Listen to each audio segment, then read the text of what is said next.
शरणार्थी जो आए हैं उनको सीए के माध्यम से नागरिकता दे दी, मगर बंगाल उसमें सबसे ज्यादा महत्वपूर्ण है। এনআরসি এবং সিএএ এটা নিয়ে কিন্তু রাজ্য এবং কেন্দ্রীয় সরকারের মধ্যে মতবিভেদ রয়েছে। তবে এর মধ্যেই অনেকে জানতে চাইছেন, যদি পশ্চিমবঙ্গে এনআরসি চালু হয় সেক্ষেত্রে এনআরসির জন্য কি কি কাগজপত্র বা কি কি ডকুমেন্টের প্রয়োজন হবে, স্বরাষ্ট্রমন্ত্রক এই বিষয়ে কী কী জানিয়েছেন। আজকের ভিডিওতে আপনাদেরকে দেখাবো, যদি পশ্চিমবঙ্গে এনআরসি চালু হয় সেক্ষেত্রে এনআরসির জন্য আপনাদেরকে কি কি কাগজপত্র দিতে হবে, 1971 সালের আগের কাগজপত্র বা জন্ম প্রমাণপত্র বা কোনো ডকুমেন্ট লাগবে কিনা, সমস্ত কিছু স্বরাষ্ট্রমন্ত্রকের তরফ থেকে জানানো হয়েছে। সেটা আজকের ভিডিওতে আপনাদেরকে জানাবো, তাই ভিডিওটা একটু স্কিপ না করে পুরোটা দেখুন। আপনি যদি আমাদের চ্যানেলে নতুন আছেন অবশ্যই চ্যানেলটিকে সাবস্ক্রাইব করে আমাদের পাশে থাকবেন। ফেসবুক থেকে দেখলে পেজটা ফলো করতে ভুলবেন না। তো চলুন বন্ধুরা, ভিডিও শুরু করা যাক।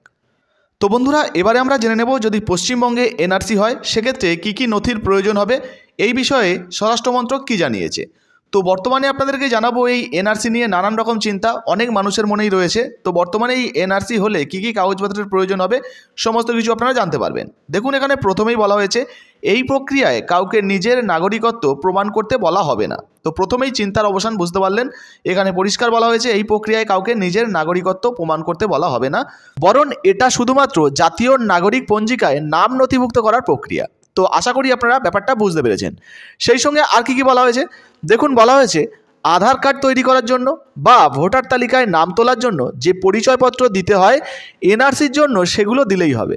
তো বুঝতে পারছেন বন্ধুরা, আপনারা ধরুন আধার কার্ড নতুনভাবে তৈরি করার জন্য যে সমস্ত কাগজপত্র দেন বা ভোটার তালিকায় নাম তোলার জন্য যে সমস্ত কাগজপত্র দেন, এনআরসির জন্য শুধুমাত্র সেই সমস্ত কাগজপত্রগুলো দিলেই হবে, অন্য কোনো কাগজপত্রের কিন্তু প্রয়োজনও পড়বে না। এবারে দেখুন, বলা হয়েছে জন্ম তারিখ, সাল, জন্মস্থান সংক্রান্ত তথ্যই যথেষ্ট। যদি সেই তথ্যও কারো কাছে না থাকে তাহলে আপনার বাবা মায়ের জন্ম তারিখ, সাল, জন্মস্থান সংক্রান্ত তথ্য দিতে হবে। তবে আপনার বাবা মায়েরও যে ডকুমেন্ট আপনাকে দিতেই হবে এটাও কিন্তু বাধ্যতামূলক নয়। দেখুন, সেখানে কিন্তু পরিষ্কার বলা হয়েছে, তবে আপনার বাবা মার কোনো নথিপত্র জমা দেওয়ার উপরেও কিন্তু বাধ্যবাধকতা নেই। তো আশা করি আপনারা ব্যাপারটা বুঝতে পেরেছেন। এবার দেখুন, বলা হয়েছে জন্ম তারিখ ও জন্মস্থান সংক্রান্ত যে কোনো নথির মাধ্যমেই নাগরিকত্ব প্রমাণ করা যাবে। তো আশা করি বুঝতে পারছেন বন্ধুরা, খুব সহজভাবেই কিন্তু যে কোনো নথিপত্র দিয়ে আপনারা নাগরিকত্বের প্রমাণ করতে পারবেন। এবার দেখুন, বলা হয়েছে যদিও এই বিষয়ে এখনও পর্যন্ত কোনো সিদ্ধান্ত নেওয়া হয়নি বলে জানিয়েছে স্বরাষ্ট্রমন্ত্রক, তবে সরকারের দেওয়া ভোটার কার্ড, পাসপোর্ট, আধার কার্ড, লাইসেন্স, বিমা সংক্রান্ত কাগজপত্র, জন্ম শংসাপত্র, জমি বা বাড়ি সংক্রান্ত নথি, এছাড়াও স্কুল ছাড়া শংসাপত্র বা একই ধরনের বিভিন্ন নথি থাকলেও হবে। তো বুঝতে পারছেন, এই সমস্ত যে সার্টিফিকেটগুলোর কথা আপনাদেরকে জানাচ্ছি, এই সমস্ত সার্টিফিকেটগুলোও যদি আপনাদের কাছে থাকে সেক্ষেত্রেও কিন্তু হবে, কোনো রকম কোনো সমস্যা কিন্তু হবে না। এবার দেখুন, বলা হয়েছে যে সেই তালিকায় আরও বেশ কিছু নাম নথিভুক্ত করা হতে পারে যাতে ভারতীয়দের অযাচিত কোনো সমস্যায় পড়তে না হয়।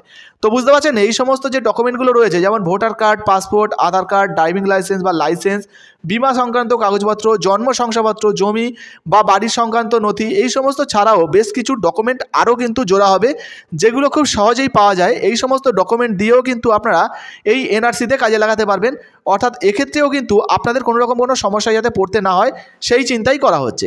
আর সবথেকে গুরুত্বপূর্ণ বিষয় আপনাদেরকে জানিয়ে দিই, 1971 সালের কোনো কাগজপত্র লাগবে কি না এই বিষয়ে কি জানানো হয়েছে। দেখুন, এখানে পরিষ্কারভাবে বলা হয়েছে 1971 সালের আগের কোনো রকম পরিচয়পত্র বা নিজের কিংবা বাবা মার জন্ম শংসাপত্র জমা দিতে হবে না। তো বুঝতে পারলেন, এখানে পরিষ্কার লেখা রয়েছে।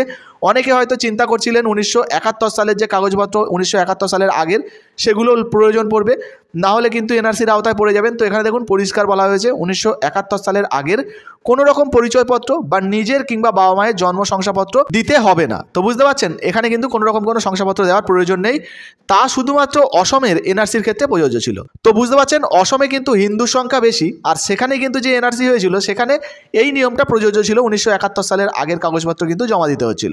বর্তমানে পশ্চিমবঙ্গে যদি এটা চালু হয় সেক্ষেত্রে পশ্চিমবঙ্গের ক্ষেত্রে কিন্তু এটা লাগু নাও হতে পারে। এবার দেখুন, বলা হয়েছে পরিচয় প্রমাণের সাধারণ নথি লাগবে। যখন এনআরসির ঘোষণা করা হবে তখন এমনভাবে নিয়মটি তৈরি করা হবে যাতে সাধারণ মানুষ কোনোভাবেই হেনস্থার শিকার না হন। বলা হয়েছে দেখুন, কেউ যদি নিরক্ষর হন, অর্থাৎ কেউ পড়াশোনা জানেন না, তিনি একজন সাক্ষীকেও আনতে পারবেন, অর্থাৎ তিনি যদি চান একজন সাক্ষীকেও আনতে পারবে। অন্যান্য প্রমাণ, কমিউনিটি প্রমাণও কিন্তু গ্রাহ্য হবে। উপযুক্ত প্রক্রিয়া মেনেই কাজ করা হবে। তো বুঝতে পারছেন, যদি কেউ অশিক্ষিত থাকেন, কেউ শিক্ষিত না হন, কেউ পড়াশোনা না জানেন, সেক্ষেত্রেও কিন্তু হবে। এবার দেখুন, বলা হয়েছে যাদের ঘর নেই, গরিব, শিক্ষিত নন, পরিচয়ের কোনো ভিত্তি নেই, তাদের কি হবে? এখানে একটা প্রশ্ন রয়ে যায়। তো তাদের উদ্দেশ্যে বলা হয়েছে, দেখুন সেই প্রশ্নের জবাবে মন্ত্রকের তরফ থেকে জানানো হয় এটা পুরোপুরি সঠিক নয়।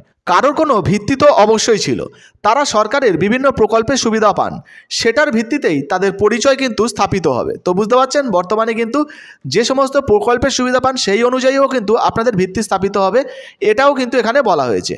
সঙ্গে বলা হয়েছে, দেখুন আদিবাসী, দলিত, মহিলা, জমিবিহীন, তৃতীয় লিঙ্গ, নাস্তিক ও নথিবিহীন কারোর উপর কোনো প্রভাব কিন্তু পড়বে না। তো বুঝতে পারলেন, বর্তমানে এই সমস্ত মানুষদেরকে একেবারেই ছাড় দিয়ে দেওয়া হচ্ছে। যেমন আদিবাসী যারা রয়েছেন, যারা দলিত, যারা মহিলা রয়েছেন, জমিবিহীন যারা রয়েছেন, বা তৃতীয় লিঙ্গ যারা রয়েছেন অর্থাৎ ট্রান্সজেন্ডার যারা রয়েছেন, যারা নাস্তিক ও নথিবিহীন কারোর উপর কোনো রকম কিন্তু প্রভাব পড়বে না। তো আশা করি ব্যাপারটা আপনারা পুরোটা বুঝতে পেরেছেন বন্ধুরা, যে এনআরসি করতে গেলে কী কী কাগজপত্র লাগবে, কী কীর প্রয়োজন হবে। তো এবারে আপনাদেরকে জানিয়ে দিই, এই যে সংবাদটা এটা কিন্তু হিন্দুস্তান টাইমস বাংলা এখানে প্রকাশিত হয়েছিল, অনেক আগেই কিন্তু এটা প্রকাশিত হয়েছিল। তো অনেকের মনে প্রশ্ন ছিল এনআরসি হলে কী কী কাগজপত্র লাগবে, তো সেই জন্যই এই ভিডিওটা তৈরি করা। ভিডিও ভালো লাগলে ভিডিওতে একটি লাইক দিয়ে ভিডিওটা শেয়ার করে দেবেন। আপনাদের যদি নিজস্ব কোনো মতামত থাকে বা এই ভিডিওটা আপনি কোথা থেকে দেখছেন অবশ্যই নিচের কমেন্ট বক্সে কমেন্ট করে জানাবেন। ভিডিওটা অবশ্যই ফেসবুক থেকে দেখলে পেজটা ফলো করতে ভুলবেন না। ধন্যবাদ।